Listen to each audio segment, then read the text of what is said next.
Hello, আসসালামু আলাইকুম। আমি এলিজাস ব্লগ থেকে চলে আসলাম নতুন একটা ব্লগ নিয়ে। আজকে আমি চলে এসেছি সিএইচটি ক্যালিনারি একটা রেস্টুরেন্ট। এটা মিরপুরে। আমি ঠিকভাবে বলতে পারলাম কি না জানি না। তো যাই হোক, আসলে আমার অনেক দিন ধরে ইচ্ছা ছিল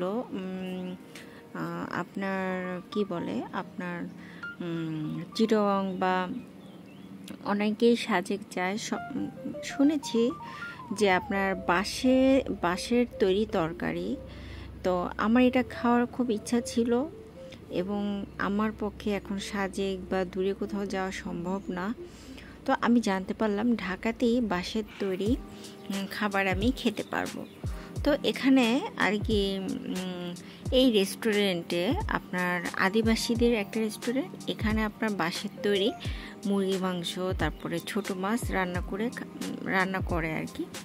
তো আমি বললাম যে আমি কখনোই বাঁশের তৈরি খাবার খাইনি, মানে বাঁশের মধ্যে দিয়ে যে রান্না করে, তো আমি খেতে চাই। তো সেই কারণেই আসলে আমরা এখানে আসলাম।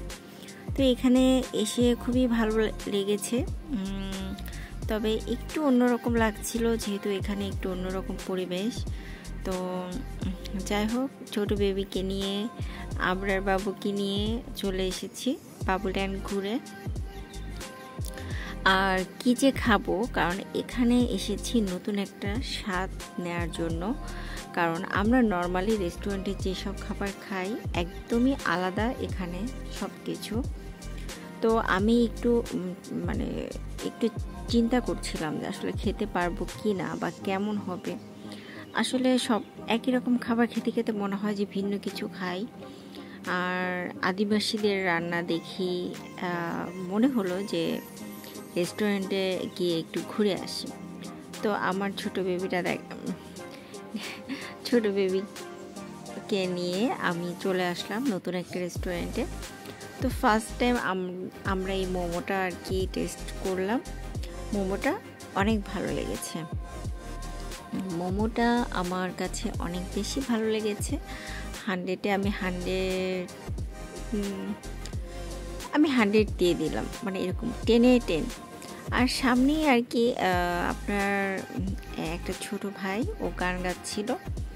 আসলে পরিবেশটা খুবই সুন্দর ছিল। জানি না ওদের ফ্যামিলিতে কোনো বার্থডে বা কোনো অনুষ্ঠান ছিল কি না।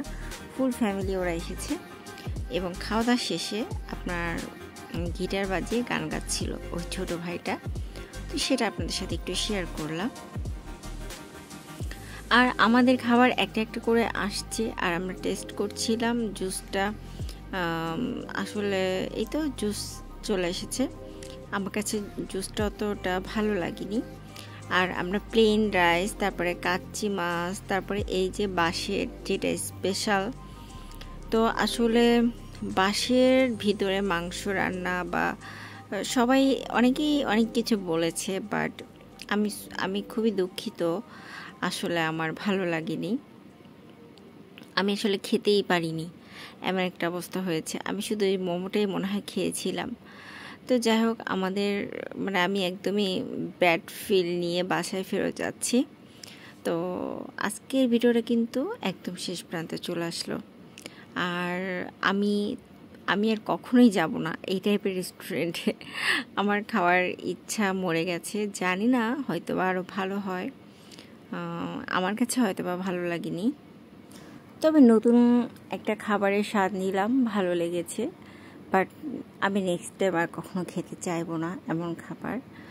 তো আমরা খাওয়া দাওয়া শেষ করে বাসায় চলে যাচ্ছি এবং আমিও আমার ভিডিওর একদম শেষ প্রান্তে চলে আসলাম। যদি ভালো লেগে থাকে আমাকে সাপোর্ট করবেন। আমার কোনো ভুল ত্রুটি হলে সেটা অবশ্যই ভালোবেসে ক্ষমা করে দিবেন।